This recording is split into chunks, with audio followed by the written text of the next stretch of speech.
cette campagne d'Israël, on est monté sur l'autel d'abord pour glorifier le nom de Dieu. On s'est mariés. Et dès qu'on s'est mariés, les portes étaient ouvertes. Un boom que je ne peux même pas dire, c'est lui qui va tout vous dire. Depuis janvier, on a monté une société, une sorte de construction immobilière. De janvier à la date d'aujourd'hui, il fallait que cette agence soit agréée, conventionnée par l'État. Il y a eu 40 dossiers en Île-de-France, 40 dossiers des grosses sociétés qui ont plus de 10 ans dans le bâtiment, qui ont l'expérience. Et donc, sur les 40 dossiers en Île-de-France, il y a eu 5 qui ont été retenus, dont le nôtre, une société qu'on a créée en janvier seulement. Et après, je suis venu voir le pasteur. On a eu l'agrément le 30 juillet. Je suis venu en parler au pasteur. Et la semaine dernière, vous savez, avant de monter cette société, il y a des appels, l'État fait des appels d'offres vous savez, dans le site de l'État. Alors, j'avais vu une appel d'offres pour l'objectif, c'était rénover les travaux de rénovation des logements de fonction du département 92 et 93 pour les fonctionnaires. Alors, je m'étais dit, tiens, en attendant l'agrément de la société qu'on a mise en place, je vais m'entraîner, je vais postuler. Ça m'a pris 2 semaines. Alors, le portable sonne, et la secrétaire du conseil général me dit, voilà, le directeur qui est chargé des appels d'offres construction veut vous rencontrer parce qu'il est intéressé par votre dossier. Il va vous rencontrer avec la directrice de l'urbanisme, plus justement la dame, l'ingénieur qui vous a déjà reçu au téléphone et qui vous a dit que le dossier est incomplet, il ne peut pas l'instruire, il ne peut même pas l'enregistrer. Honnêtement, je vous assure, le dossier il est incomplet. Je me suis entraîné simplement en attendant l'année prochaine. Et je vous assure qu'il n'est pas bon le dossier que j'ai fait. Et maintenant, quand ils m'ont appelé, je me suis au téléphone. Ouais, ils veulent vous rencontrer. On vous propose mercredi 11 septembre.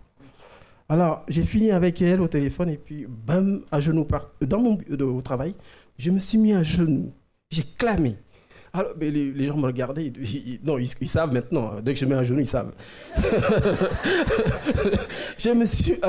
J'ai prié. Aussitôt après, je l'ai appelé. Je lui ai dit, mais il est trop fort. J'ai dit, notre Seigneur est trop fort. Le centre d'accueil est tout pour nous parce qu'on a été délivrés, on a été bénis et on est monté sur l'autel pour glorifier Dieu et Dieu a répondu. Et cette campagne d'Israël, j'ai dit, il est temps que toute bouche confesse ta gloire. Bonjour à tous, soyez bienvenus à cette émission. Il y a un grand problème parmi les personnes qui croient en Dieu. Beaucoup de personnes croient que Dieu existe en sa religion, fréquentent une église, une dénomination, n'importe quelle. Mais le problème, c'est que la personne pense que Dieu, il aime seulement les pauvres. Pourquoi Dieu va aimer seulement les pauvres? Pour Dieu n'est pas la situation financière qui compte. Ce qui compte pour Dieu, c'est le cœur. Et comment nous administrons les économies, notre finance. Beaucoup de personnes pensent qu'on ne peut pas être riche parce que la richesse n'est pas de Dieu. Je vous le dis une chose, la richesse appartient à Dieu. Et si la richesse appartient à Dieu, il veut donner à ses enfants, n'est-ce pas? Il n'a pas de logique quand nous pensons comme ça. Regardez bien, quand Dieu a appelé Abraham, Abraham était riche. Et Dieu a fait qu'il était plus riche. Dieu l'a donné la prospérité. Abraham a été un homme très riche. Salomon était un homme très riche. David était pauvre. Il est devenu riche, le roi d'Israël. Pourquoi aujourd'hui les chrétiens ou ceux qui croient en Dieu doivent être pauvres? Pensez bien, utilisez la foi intelligente. Peut-être il y a des forces du mal qui veulent que vous vivez dans la misère, que vous vivez dans le problème. Mais Dieu, il veut vous donner le meilleur. C'est ça que nous pensons, c'est ça que nous prêchons et c'est ça que nous vivons. Nous croyons et beaucoup de personnes qui sont arrivées au centre d'accueil remplies de problèmes, mais à travers cette pensée, la foi intelligente, elles ont changé. Et aujourd'hui, on résolu beaucoup de problèmes d'origine financière. Regardez l'histoire de Claude. Avant d'arriver au centre d'accueil, ma vie était infernale, vraiment infernale. J'avais beaucoup de dettes, j'avais beaucoup de problèmes personnels. J'étais quelqu'un d'hyper nerveux, rien n'allait. Pourtant, je suis marié, mais rien n'allait, même pas dans mon couple. Parce que vu qu'on avait des problèmes d'argent, ça n'allait pas entre ma femme et moi, ça n'allait pas avec les enfants, parce qu'on ne pouvait pas les offrir ce qu'ils attendaient de nous, en fait. Et moi, ça me rendait de plus en plus nerveux. Donc, je faisais n'importe quoi pour essayer de m'en sortir. Voilà. Le problème d'argent, c'était dû au fait que, déjà, je pensais pouvoir jouer au jeu pour m'en sortir. Donc, ça m'a déjà handicapé de ce côté-là. Et puis, en fait, comme nous avions des dettes, nous avons pris d'autres dettes pour payer des dettes, des revolving. Et voilà, ça nous a mis dans une spirale infernale jusqu'à ne pas pouvoir nous en sortir. Et nous avons eu des problèmes de surendettement, on va dire. Et nous avons même eu des problèmes de loyer impayés, beaucoup de loyers impayés. Parce que, bon, déjà, quand on a des dettes, on ne peut pas s'offrir ce qu'on a envie, d'une part. Quand on a des dettes, c'est pour payer les dettes, ou essayer de payer les dettes. Mais quand on a trop de dettes et qu'on n'arrive pas à s'en sortir, il n'y a aucune issue possible, on va dire. À l'intérieur de moi, j'étais une personne très, très nerveuse, parce que moi, j'ai fait de l'hypertension. J'étais comme une pile électrique, d'ailleurs, 20-10 de tension, c'est énorme. Et j'étais nerveux après tout le monde, après tout, après les événements, après tout le monde. Je ne me justifiais pas personnellement, je pensais que c'était la faute aux autres, c'était les événements qui étaient comme ça. Pourtant, je pensais respecter Dieu, mais ce n'est pas une façon de respecter Dieu comme ça. J'étais tout seul, parce qu'en fait, même si j'avais du monde autour de moi, bon, je sais, dans ma vie, j'ai toujours été, bon, on va dire un homme public. Bon, j'étais comme un fonctionnaire, mais j'étais un homme public. J'ai fait pas mal de musique. Et même quand il y avait une foule autour de moi, j'étais tout seul intérieurement. J'ai toujours été tout seul, même en étant marié, même avec l'amour de ma femme, l'amour de mes enfants, j'ai toujours été tout seul. Enfin, j'étais tout seul. J'avais un vide intérieur que je ne parvenais pas à combler. Claude et sa famille ont été expulsés de son domicile. Ça veut dire vivre dans la rue, abandonner sa maison. Pourquoi? À cause des problèmes, des dettes, des problèmes financiers et d'autres types de problèmes. Mais comment résoudre la situation d'une personne qui vit comme ça? Quelle était la bonne porte pour Claude? Certainement, lui et sa famille, ils ont frappé beaucoup de portes. Mais où était la solution? Bon, quand ils ont frappé la porte qui s'appelle centre d'accueil, regardez ce qui s'est passé. J'ai connu le centre d'accueil en fait parce que c'est ma belle-mère qui allait prier pour ma femme en Guadeloupe, parce que ma femme, elle avait de graves problèmes à la tête. Elle s'est fait opérer 2 fois à la tête.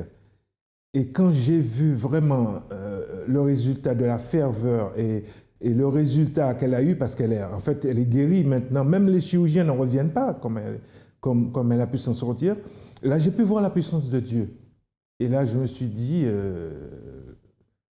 Dieu, il est vraiment vivant. Contrairement à ce que les humains pensent, pour les humains, Dieu, il est abstrait, mais je me suis rendu compte que Dieu, il est vivant. Je suis allé au centre d'accueil et là, j'ai appris comment manifester vraiment sa foi dans la vie de tous les jours. Voilà. Ça m'a mis sur la bonne voie, en fait.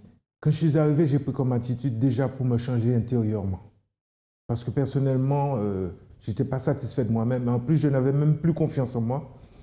Je me suis dit, il faut vraiment que je change. Et pour changer, il faut vraiment que je ne prenne pas les choses à la légère. Donc, j'ai dit, je vais faire un propos avec Dieu. J'ai dit, bon, je vais mettre ma vie entre tes mains. Il faut déjà que je change, afin que ma famille ne souffre pas, afin que ma famille voit le changement. Et c'est ce que j'ai fait.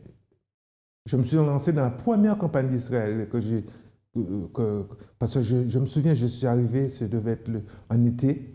Pendant cette campagne, j'ai donné mon salaire, tout ce que j'avais. J'ai vendu ce que j'avais à vendre. Voilà. Et puis j'ai dit, voilà, je me lance. Et ça s'est passé comme ça. Hein. Je n'ai pas réfléchi. J'ai dit, c'est où ça passe ou ça casse. Alors ma vie maintenant, elle est complètement, on va dire, bonifiée. Ma vie a changé. Hein. Avant, j'avais l'impression d'être dans une toile d'araignée. Maintenant, j'ai l'impression d'être libéré. Et que maintenant, les choses me viennent facilement à l'esprit. Ah, je suis quelqu'un de changé maintenant. J'ai l'esprit clair. Je suis en paix avec moi-même. Je suis quelqu'un de serein. Alors maintenant, c'est terminé les jeux d'argent. Donc, c'est terminé tout cela. Tout ce qui était vicié. Il n'y avait pas que les jeux d'argent. Hein. Je critiquais les gens. C'est terminé tout ça. Tout ce qui était négatif, tout ce qui était néfaste dans ma vie. Un coup de balai. Voilà. Au niveau du logement, maintenant, nous avons un logement beaucoup plus grand que nous avions avant. Et nous sommes très, très bien installés. Les filles sont contentes. Et nous sommes tombés dans un environnement tellement positif que vraiment, nous sommes vraiment heureux. Les gens, ils sont gentils. Tout le monde est gentil où nous sommes. Rien à redire, voilà. Et donc, on voit bien que c'est Dieu qui nous a placés où nous sommes.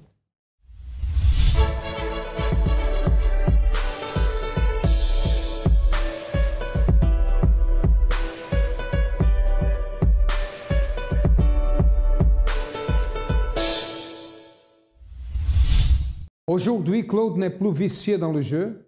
Il n'a plus de dettes. Aujourd'hui, il est une personne prospère. La situation de sa famille a été résolue. Il a eu aussi la guérison parce qu'il a trouvé le Dieu vivant au centre d'accueil. Et vous, quelle est la situation que vous êtes en train de passer? Quel est le problème? Quelle est la difficulté? Quelles sont les barrières? Quelle est la porte qui est fermée? Sachez qu'il y a une solution. Je vous le dis que le centre d'accueil est ouvert, les portes du centre d'accueil sont ouvertes du matin au soir, de lundi à lundi. Il n'a pas de congé et toute la journée, nous sommes là pour vous aider. Maintenant, nous allons écouter la parole du jour à travers l'évêque Júlio Freitas et après, nous retournerons.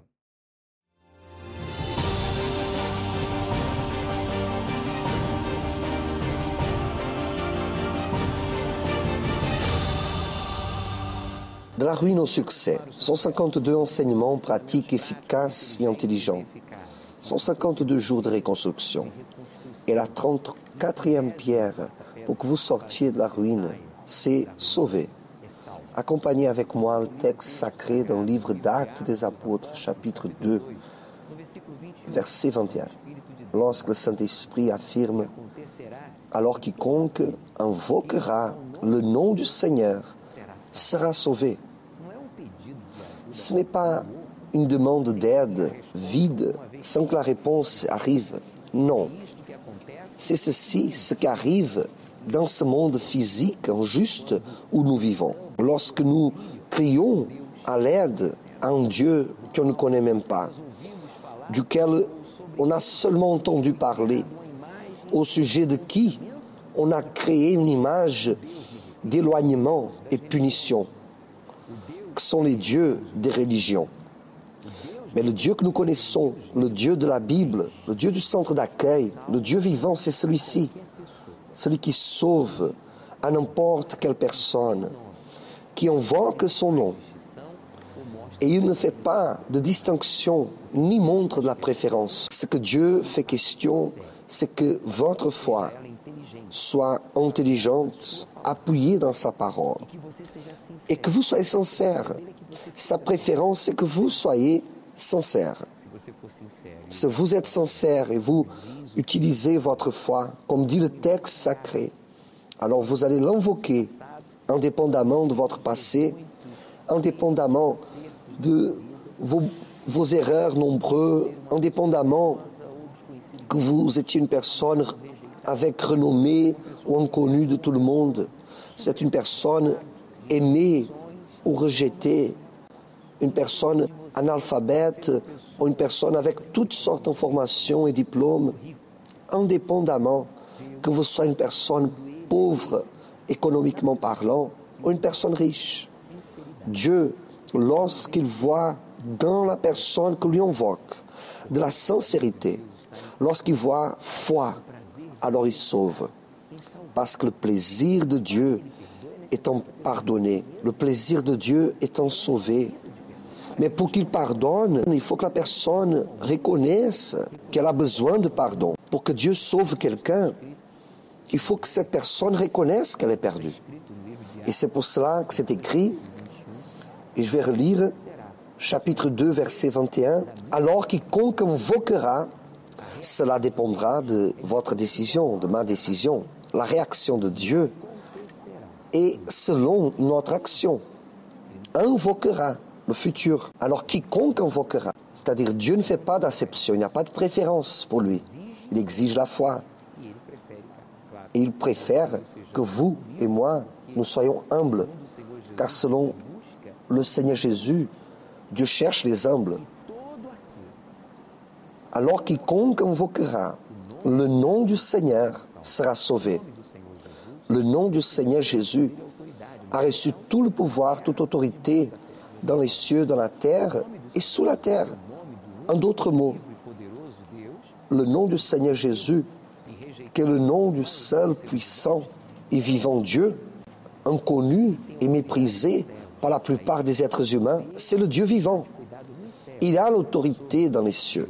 À lui, tout le pouvoir et l'autorité a été donné dans les cieux, sur chérubins, archanges, les anges, ici sur la terre, sur tous les êtres humains, soit un roi, une reine, soit un président, un premier ministre, soit un médecin, un avocat, un juge, soit un père, soit une mère.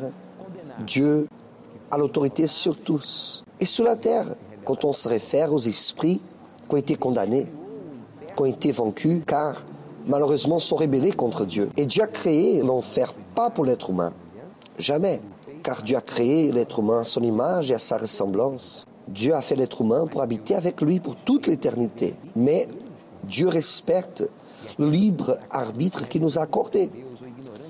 Et ceux qui choisissent se rebeller contre lui, ou ignorer son existence, ou désobéir ses commandements, qui sont pour notre propre bien. Les commandements de Dieu, c'est pour nous garder, nous protéger, pour qu'on profite d'une santé au maximum, d'une vie sentimentale au maximum, de votre vie familiale au maximum, de votre vie professionnelle au maximum, et surtout notre vie spirituelle. Mais beaucoup de personnes, par ignorance, voient les commandements de Dieu comme quelque chose qui leur empêche de faire ou d'être heureux, quand en réalité, c'est l'inverse. Mais si vous l'invoquez, dans ces 52 jours de reconstruction, vous serez sauvés, vous serez pardonnés, car vous serez en train de reconnaître vos erreurs, vos péchés. Et vous serez sauvés parce que vous reconnaissez que vous êtes perdus. Et seulement lui, il y a du salut. Alors invoquez le nom du Seigneur, parce que le nom du Dieu vivant, le Seigneur Jésus, a le pouvoir pour pardonner et pour sauver, protéger et guider tous nos pas à la victoire, jusqu'à qu'on arrive aux cieux, dans la présence de Dieu. Il veut faire beaucoup plus que vous pouvez imaginer, mais tout dépend à qui vous allez invoquer. C'est pour ça que je vous demande, est-ce que ce message vous a aidé? Alors partagez avec votre famille, vos amis, dans les réseaux sociaux. De la ruine au succès. 152 enseignements pratiques, intelligents et efficaces. 52 jours de reconstruction. Allez au centre d'accueil le plus proche de chez vous, encore aujourd'hui. Participez de ce propos de reconstruire votre vie. De la ruine au succès. Tout dépendra à qui vous allez vous allier. À demain.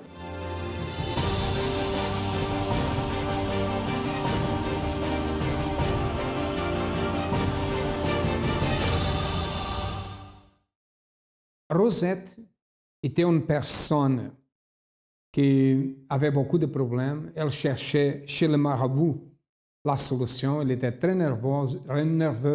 Elle était perdue dans le monde. Elle a participé à la campagne d'Israël. Regardez ce qui s'est passé. J'étais très perturbée spirituellement et dans ma façon de voir les choses. J'étais très aigrie, toujours en colère, manque de confiance, doute envers les autres, et toujours avec une impression d'insatisfaction. En fait, c'est quelque chose qui dure depuis mon enfance, parce que j'ai eu mon premier enfant à 16 ans, le deuxième à 17 ans, et j'ai été en quelque part rejetée par mes parents. Moi, j'étais la pire parce que bon, j'étais un peu la bête noire. Oui, j'ai vécu ça comme une injustice. J'ai vécu ça comme une injustice et du coup, cet état d'esprit m'a empêché d'avancer. Et à un moment donné, pendant longtemps, je me suis appuyée à ça, aller voir les marabouts pour pouvoir m'en sortir. Mais les choses ne changeaient pas. J'étais toujours agressive, nerveuse. Au niveau professionnel, j'avais du mal à avancer, j'avais toujours des soucis. J'ai connu le centre d'accueil, c'était par la radio. C'était un jour, bon, on revenait de la mer, et c'était à 6 heures du matin par là, et j'ai entendu la prière du pasteur. J'ai cherché un centre d'accueil partout.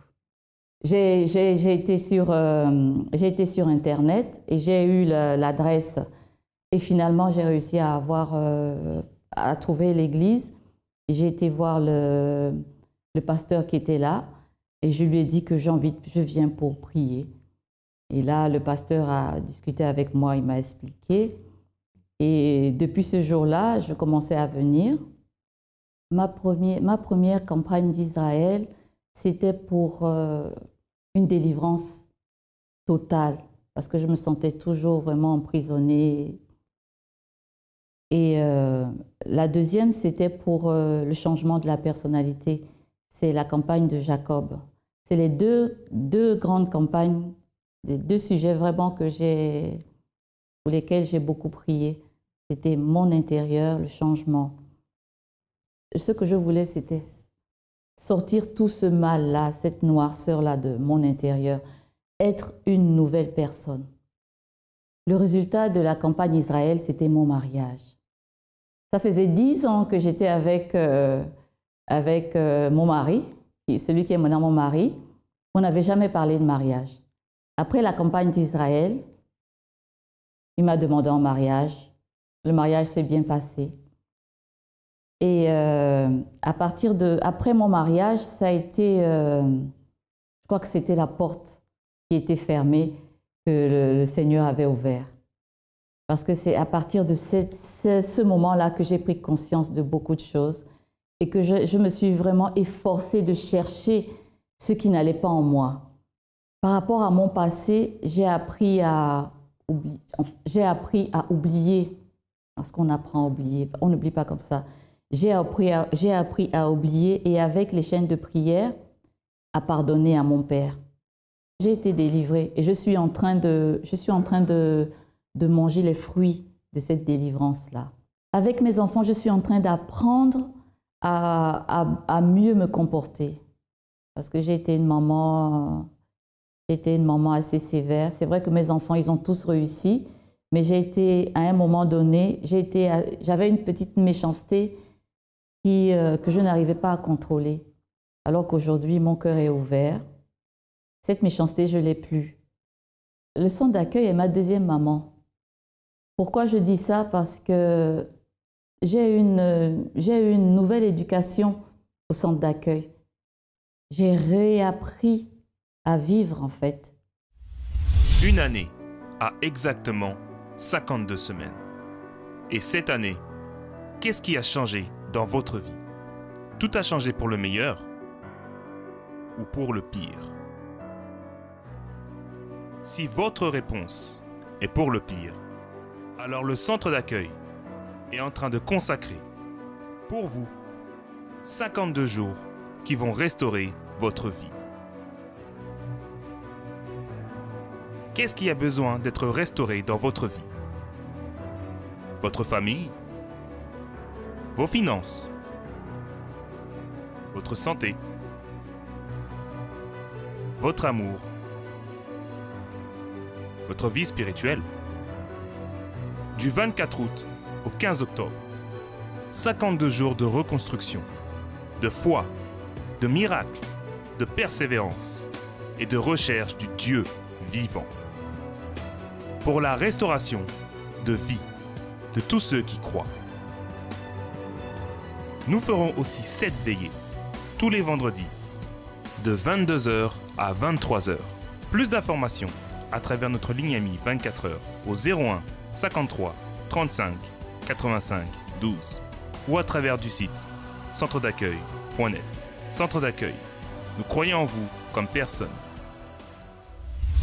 De la même manière que sa vie a changé la vie de millions de personnes au monde, maintenant c'est votre foi. Nous sommes là pour vous dire qu'il existe une solution. Nous sommes situés au 254 de rue du Faubourg Saint-Martin, au 10e arrondissement à Paris. Nous avons d'autres centres d'accueil qui passent dans votre ordinateur. Vous avez aussi un numéro de téléphone, appelez-nous si nécessaire. Écrivez dans l'adresse email ou cherchez le centre d'accueil le plus proche.